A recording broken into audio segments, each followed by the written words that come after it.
Hey, we're doing another thing here with Coronado Surf and Lifestyle Museum. We're out doing interviews and just having some talk and history with the boards and stuff.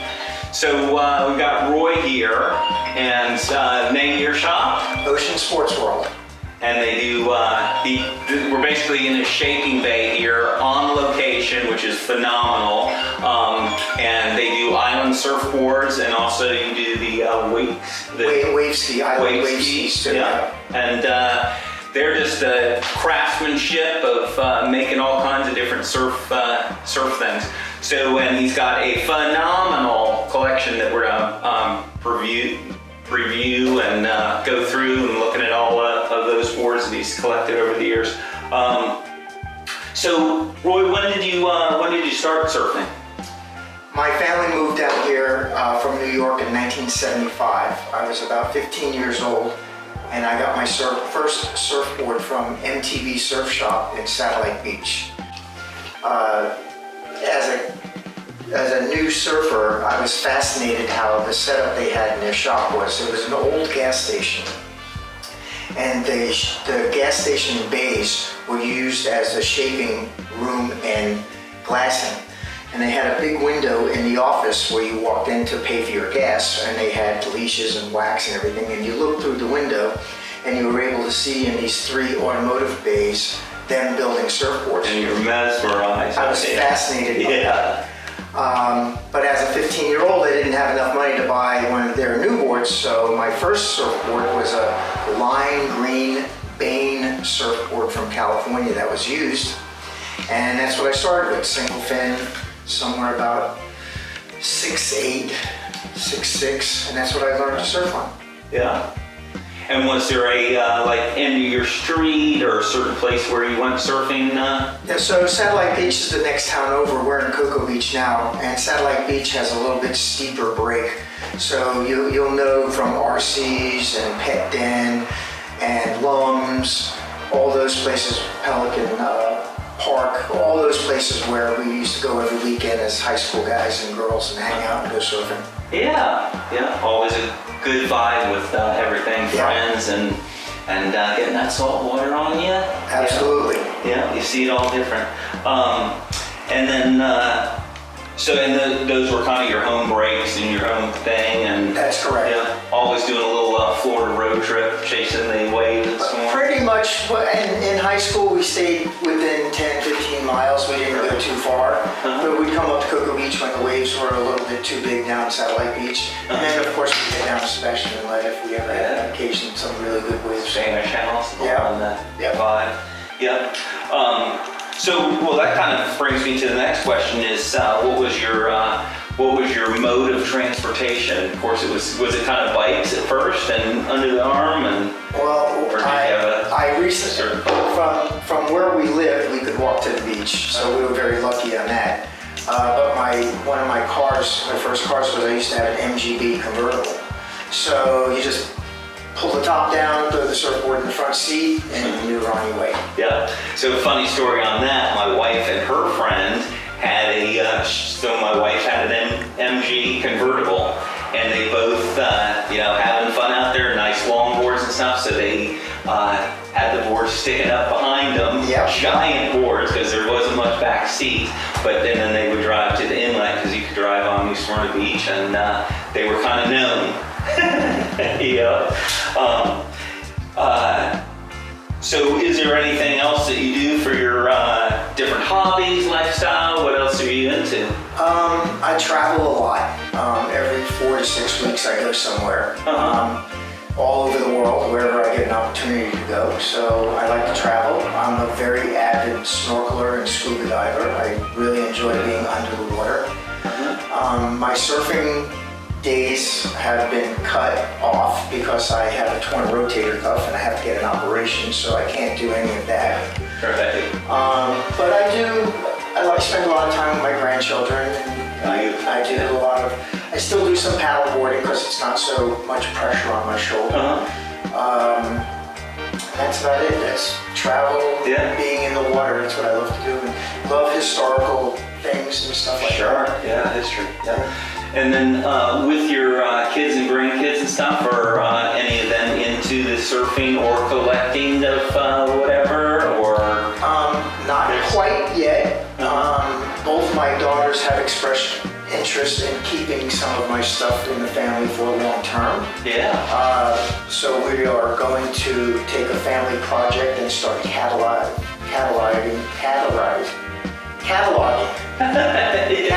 everything. That tongue, work with it. To see what kind of inventory we have and what we want to keep as a family and what we want to sell off. Sure, yeah, okay. And how old are your grandkids? They're 3.5 years old twins, boy and a girl. Right on, yeah. The young lady, the girl, Everly, is a water fanatic. I was about to say, having fun at the beach, and so she's into the whole water. She's into it 100%. Yeah. The boy is a little slower to come around, but he's getting there. Right on. So, yeah, as I said, we're in the shaping bay because they make all the boards on site, but we're gonna go ahead and walk through the shop of, he's got a phenomenal, I've always been like jealous of all the years that we've known each other and done business or whatever, is that I like to stop by here and check out what his new arrivals or what his collection has been. So we're gonna go ahead and walk through the shop, and he's got stuff hanging up and all kinds of rarities, and he's been trading, swapping, collecting all kinds of stuff for years now. So over 25 years. Yeah. So this is my #1 selling model of surfboard. This is called an MP minus. It's 100% epoxy. It's carbon reinforced top and bottom. We make our own blanks here, so we can make any size, any thickness, any length. We're not limited to what stock blanks are available, again, because we make our own blanks. Construction is double 6-ounce layer of cloth on top, single 6-ounce layer of cloth on the bottom. This particular model is equipped with 5 fin boxes. This allows you to surf the board as a thruster, a quad, or you can even do a 5 fin with a little nubster fin back here. We use Future Fins exclusively. We use no other fin company. We've been using them for over 22 years. This is 100% made in America board, made by Americans. Everything in this board comes from the United States. There's nothing that's imported on this board. now, you said earlier he does the surf skis. So as we go through the shop, pull some of those out for us and look at that, because he's sought after, known for his design. And how many years have you been making those? Since 1987. Yeah. We've been making wave skis. Surf skis are the long, skinny ones that are 19, 20 feet. Wave skis are shorter and are designed to surf waves just like a surfboard, except you're sitting down. Hello, everybody. I just wanted to show you some of the memorabilia that I happen to have here. So this is my Endless Summer collection. I have the original booklet that was given out at the movie theaters when they showed Endless Summer. The booklet usually wound up in the trash can after the movie, so there are very few of the booklets around that still exist. So I compiled this collection together with the booklet, the original Endless Summer album, an original picture, and the original poster. So all these were on display in a couple of museums over the past years, and this is just some of the display items I have here. Down here are what's called movie cards. So these were put on the counters of the different movie theaters when you went. So this is Gidget, Ride the Wild Surf, Beach Blanket Bingo. They're pretty common. They're pretty inexpensive collectible. If you wanted to get some of these, you could probably get them off of eBay at a reasonable price, 20, 30 bucks. And they're pretty cool looking to have. These are transfers. These you put in water, and the water separates the logo from the paper, and you usually put them on the windows of your car and stuff. So these are a couple of ones that came out of California. This is one of my Surfmania handouts from Walt Phillips, about 1962. Over here I have Blue Hawaiian, Big Wednesday, Bud Brown's Going Surfing. This one actually was in the Melbourne Theater Surfside Playhouse in Cocoa Beach, and then Jacksonville Beach, listed right here. Admission was only $2.50 for that movie. Down here I have some other movie posters.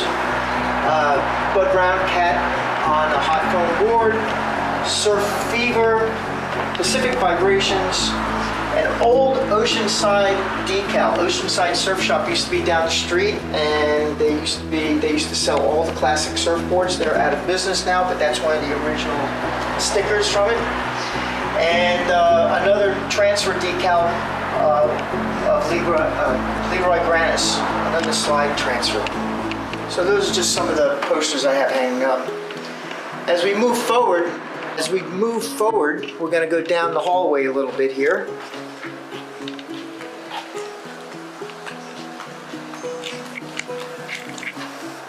This is one of my prized possessions. This is an original Tom Blake paddleboard. Tom Blake paddleboards were first put in Popular Mechanics magazine plans. Tom Blake published the plans for that the woodworker or the regular homeowner or sportsman guy could build one of these using his plans. I'll show you those plans when we get to our booklet later. But Tom Blake also licensed these boards to be made by 3 companies: the Rogers Furniture Company, the LA Ladder Company, and this one is the Catalina Equipment Company. This was the last run of these made by a commercial company. This one I actually got from the original owner in Long Beach, California, probably about 12 to 14 years ago. This board is such good condition that the Bishop Museum came from Hawaii when they were at the Surf Expo and took a mold of the plug up there. And on that plug it says Tom Blake Life-Saving Products. And that was a board vent to let the water, if anyone got in it, take it out.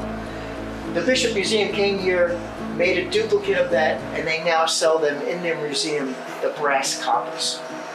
So that was a pretty good honor to have that done. It is probably the best conditioned paddleboard in the East Coast, on the East Coast. Estimated value is in between $17,000 to $18,000. One that sold recently in this condition sold for that price at auction. As we move a little further down the line, this is a board that was given to me to display. I do not own it, I just happen to be in possession of it. And the story is, this is a 1979 Infinity, which comes from California, Lightning Bolt. They were one of the licensees for Lightning Bolt. This board has the original leash on it, has the original fin. These are highly collectible. Any board that has a lightning bolt is highly collectible. Jerry Lopez lightning bolts happen to be the most collectible, most expensive ones.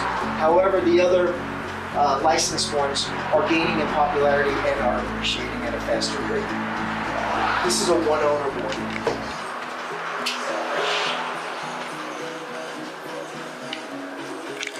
Original leash too.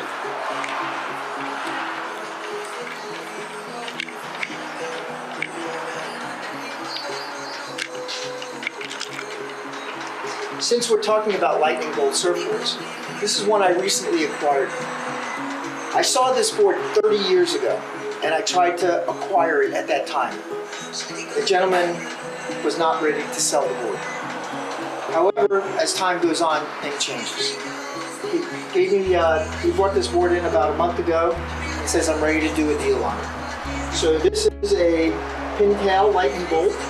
This was made by Sebastian Inlet Surfboards. It's probably about 1975. What's unique about this is it has a wooden fin. So that wooden fin is glassed on, and we see Sebastian Inlet Surf Shop, their logo there. Pretty rare board. Not many of them exist at all, but this in this condition, highly sought after, very, very collectible. So as we move on to some of the bigger boards. This is a 1968 Dewey Weber Super Scoop, super wide scoop. This board was made approximately at the beginning of 1968. These are the most rare of the Weber Performers because they only made them for 6 months. Because in 1968, about June of 68, surfboards started to get shorter. Nobody wanted longboards anymore. So the Weber Performer production was cut in half that year. So out of all the Weber Performers ever made, if you ever get a 68, it's the rarest ones to get. They hold their value very well. I happen to have the original fin with this one sitting in my showcase, and I'll show you that when we get to it. Estimated value on that board is about $3,500 the way it sits.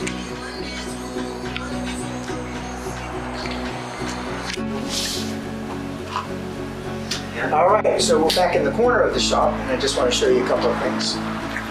Number one, a very rare Teahupo'o belly board. This belongs to my friend who's a collector in Holland. We got this out of California probably about 12 years ago. Very rare, especially in this condition. I believe they only made about 300 of them. It's probably worldwide, there's probably only about 50 left. Highly sought after, extremely rare. Most people who come in, they all want to buy it. I saw one of these sell at auction for $3,200. So that's a very high collectible board.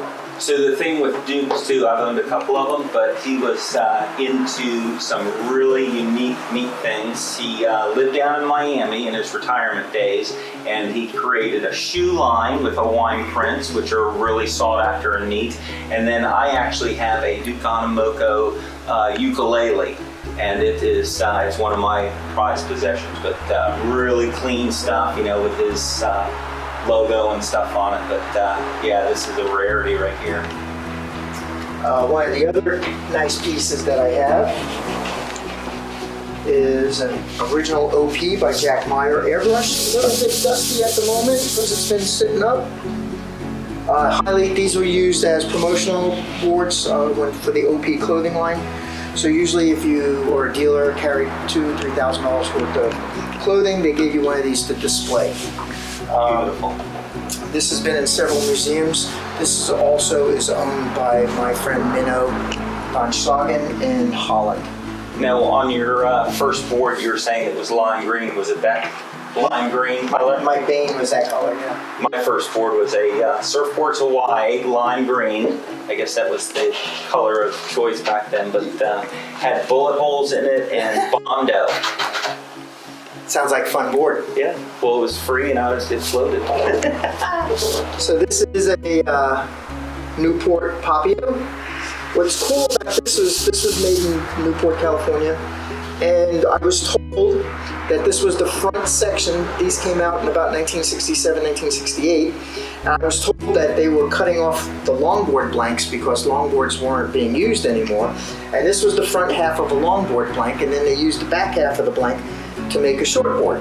That's the scraps. That's the scrap. So that's what they made these out of, was the scrap blanks.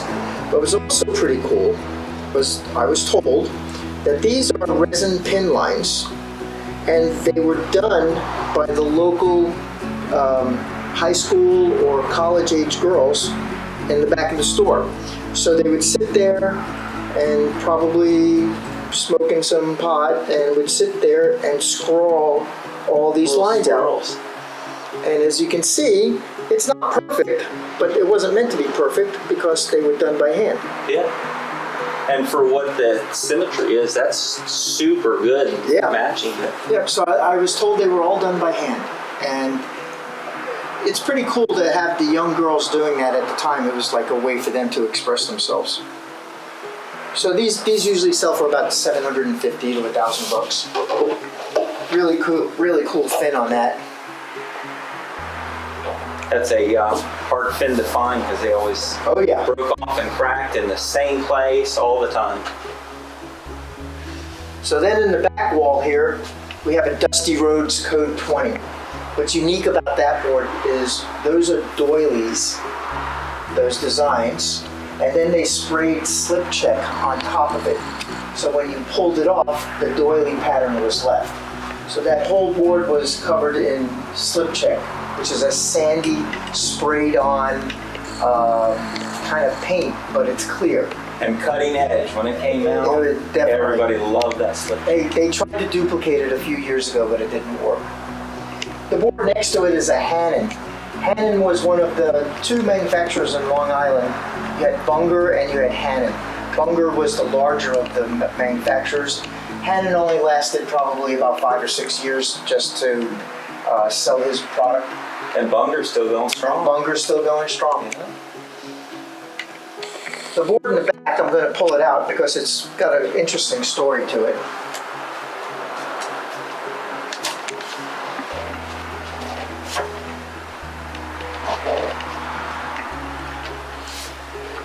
This particular board was made by a French shaper, Cruchot. He lived and hung out with Jerry Lopez and those guys in Hawaii. And he was practicing his shaping to learn off Jerry Lopez. So this is one of the boards that's very similar to the lightning bolts.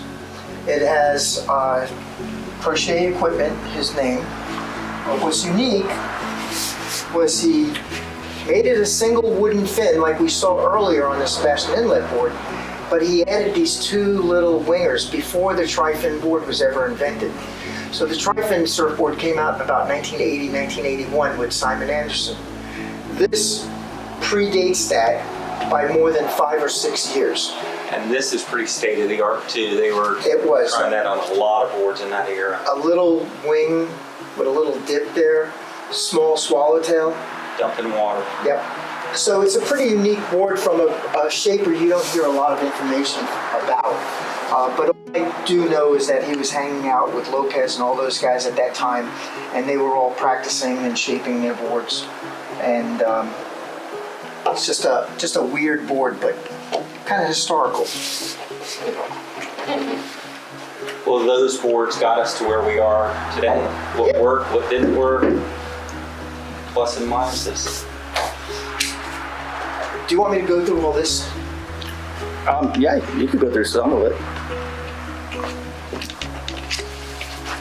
I think it's pretty unique to You don't see those anymore. Okay, you ready? flow through it. I'll go through it briefly. Okay, so here I know it looks like a mess just sitting out. It's because I was talking earlier about cataloging some of this stuff. So I had to pull out some of this stuff. I have more, but I'm just going to go through it real quick.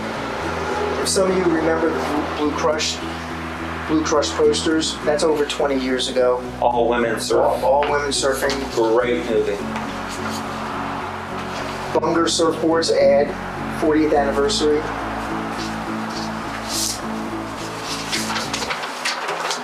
Old movie poster. Surf party. And everyone kind of take a notice in what he's got this collection set on is a Viva Las Olas. the pinball machine. Hot new movie, Wet Lips. Ed DePriest, Ride on the Wild Side. Some modern posters. 50-year Hobie anniversary.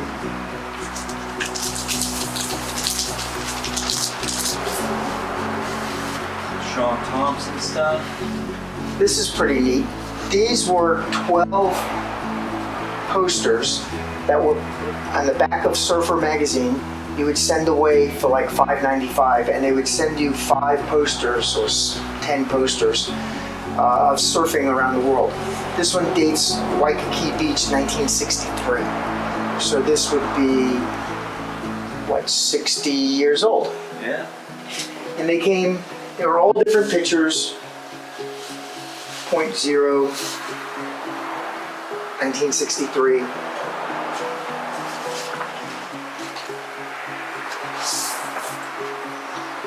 Original photo of Con Colburn, who made Con surfboards. This is an original Leroy Granis picture. You look on the back, it has his stamp on it, has the date that it was made, Printed 4/13 of 1963, and who it is. This is a very rare print to have. And we're gonna look at one of those boards soon, aren't we? We are. We're going to get to it. What I like about this little flyer here is Bing surfboards. These are the most famous surfboards that Bing made. The David Nuuva Nose Rider and a Dallin Takayama model. And there's the regular Bing logo.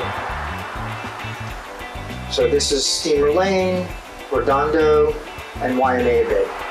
This is the original poster for that surfboard brand.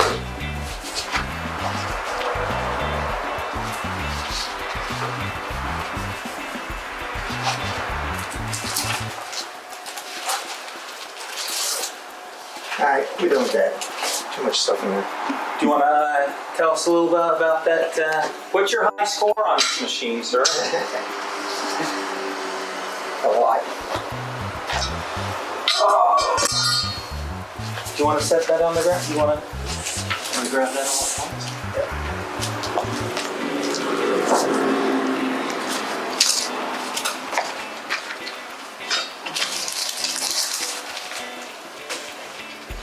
So not only do you not see pinball machines, but odd ones are like super rare. So this is So this is a 1977 Gottlieb Surf Champ 4-player.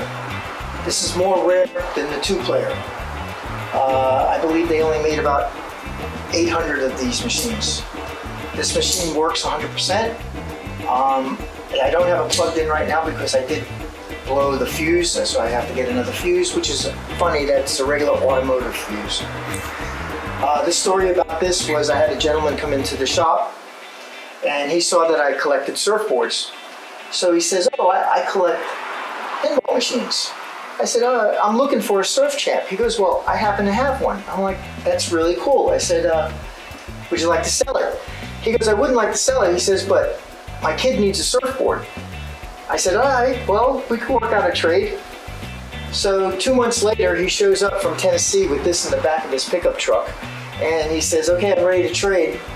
And I told him to pick out a brand new surfboard for his kid, and he gave me the machine.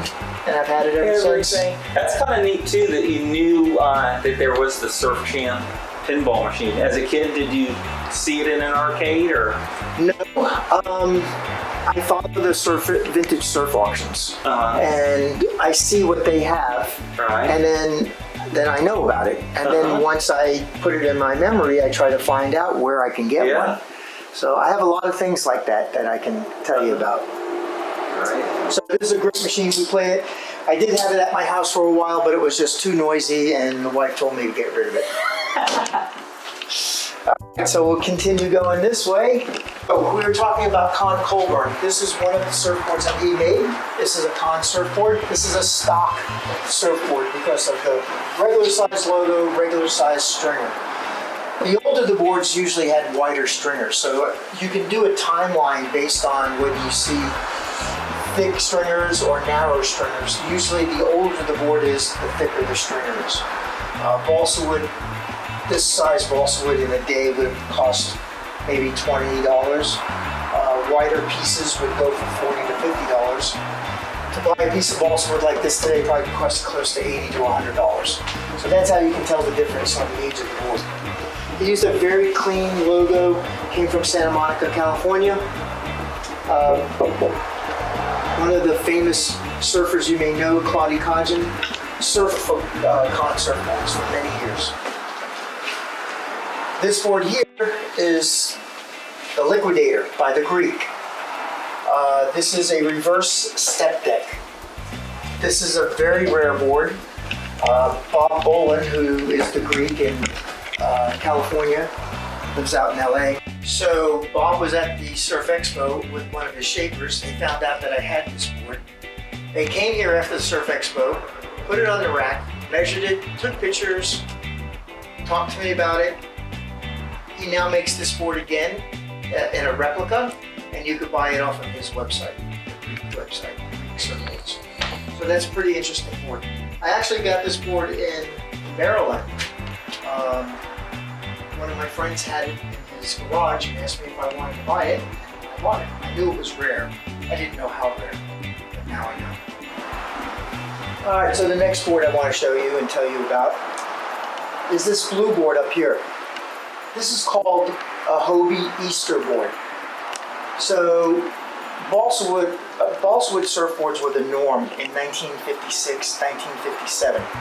But balsa wood was expensive, exotic, had to be imported, so they had to find a better material to make surfboards out of. So Gordon Clark of Clark Foam and Hobie Alter got together and tried to formulate a foam that they could use.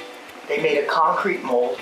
They would take part A and part B of the foam, pour it into the mold, let the mold expand, and take it out of the concrete.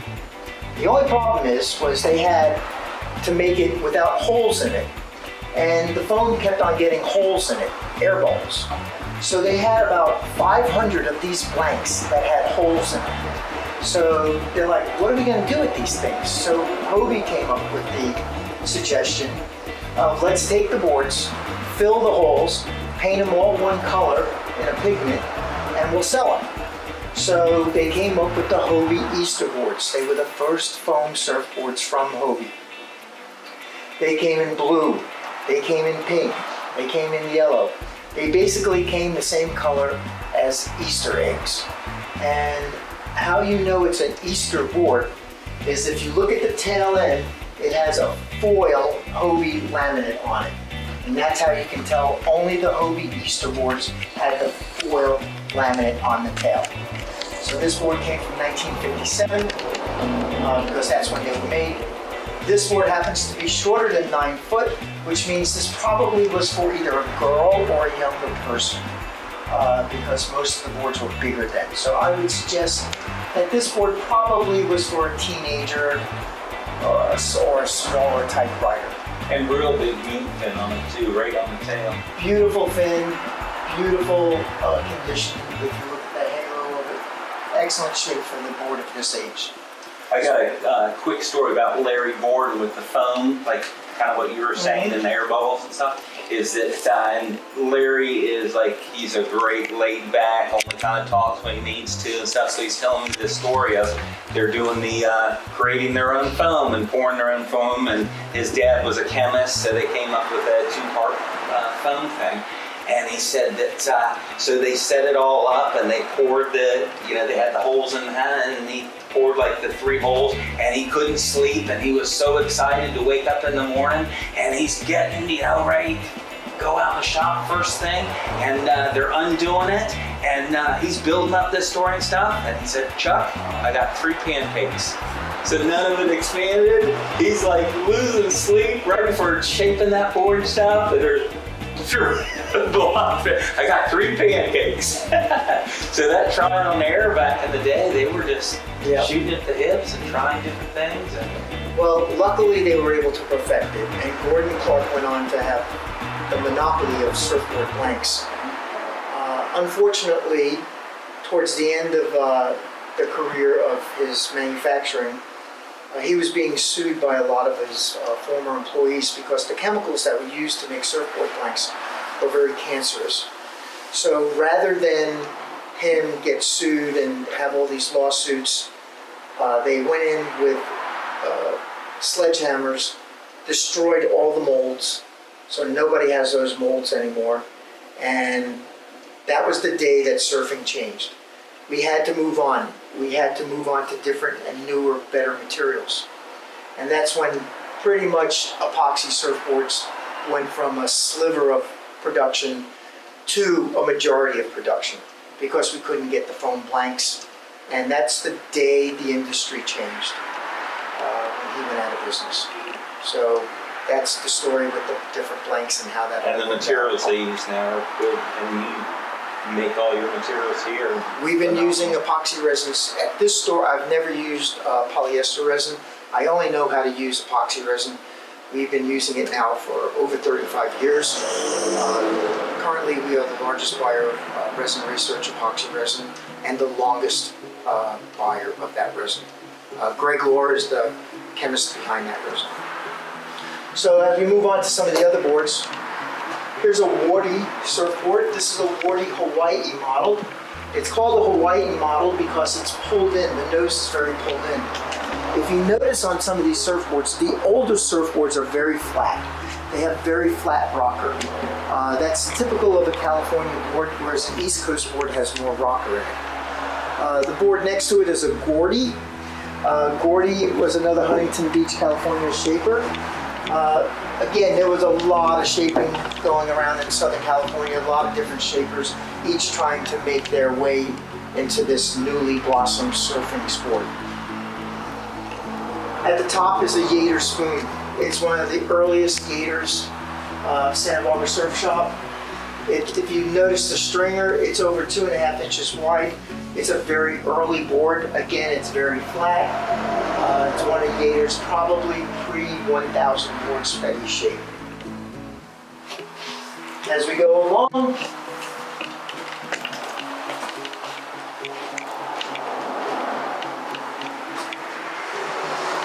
one of the last boards I'm going to talk about, this is a Challenger surfboard. Challenger surfboards were made in California and New Jersey. However, this Challenger surfboard has something associated with music. This board was made at the same time Bruce Springsteen was working in the factory in New Jersey making Challenger surfboards. So this board was made, could even have been possibly handled by Bruce Springsteen. If you go to his autobiography, he'll tell you about working in the surfboard factory. This is one of the boards that came out of that factory. So the last thing I'm going to do is I'm going to show you some paper stuff, and that'll wrap it up. So this is Gentleman's Quarterly magazine from March of 1776. And in this book is the first description of surfing. I believe Captain Cook wrote down what he saw, and when he came back, this is written in here about how they were watching these Hawaiian surf. So this is the first written account put out. In this book, Polynesian Researches, volume number 4, is the first. This book is from 1833. This is the first published picture of surfboard riding. And this was drawn by one of the scribes on Captain Cook's voyages. This is a very rare book. I've only seen this image once before in a frame that went for auction. And it was just the picture. It went for $1,500 in the auction. However, I have the whole book. Some of the other cool things I have would be popular science. In this book, dated June of 1939, we have the original plans by Tom Blake on how to make your paddleboard. So if you were a do-it-yourselfer and you were a handy woodworker, you could actually duplicate the Tom Blake paddleboard. He put this out for everybody who wanted to have one but couldn't afford to. So that's the original plans from that.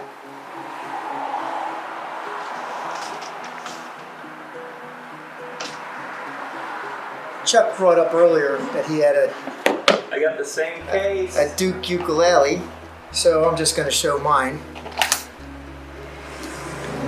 That's it. Somewhere about the early 50s. This is a left-handed. Yeah, just really clean lines in it. That's like quality. This is a left-handed ukulele. Pretty rare to have a left-handed one. It still has the original Hawaiian sticker on it. And how do you determine the left-handed from the right, the way the strings were set up? Yeah. But I couldn't tell you, I'm not a musician. I'm not either, That's why I asked. But when I went to the Surf Expo, there was a ukulele guy there, and I asked him about it. I brought it to him, and he said, yeah, that's a left-handed. I actually got mine from a church bazaar that my grandmother years ago put on. She was like in charge of, and I used to play violin to get out of class, and I thought it was a violin case, and my grandma actually bought that for me, so I was like, got some memories with that, but it was better that it was a Duke ukulele than a violin after all.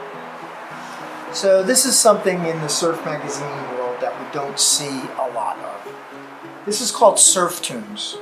And basically they were cartoons about surfers and the beach lifestyle.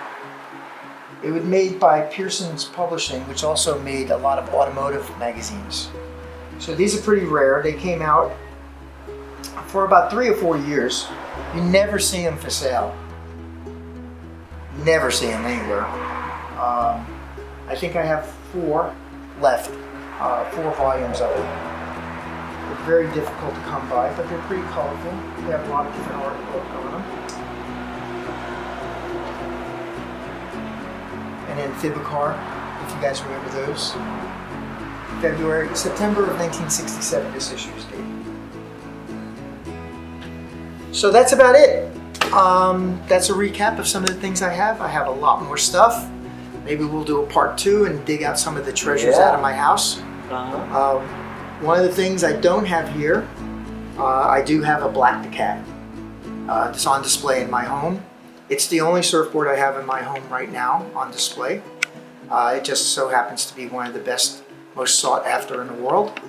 And to say that you have one is quite a thing right there, because they are so sought after. They are. They're one of the, every surfboard collector strives to have one.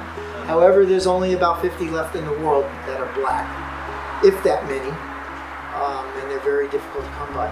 Last one sold at auction, not restored, original condition, sold for $19,000.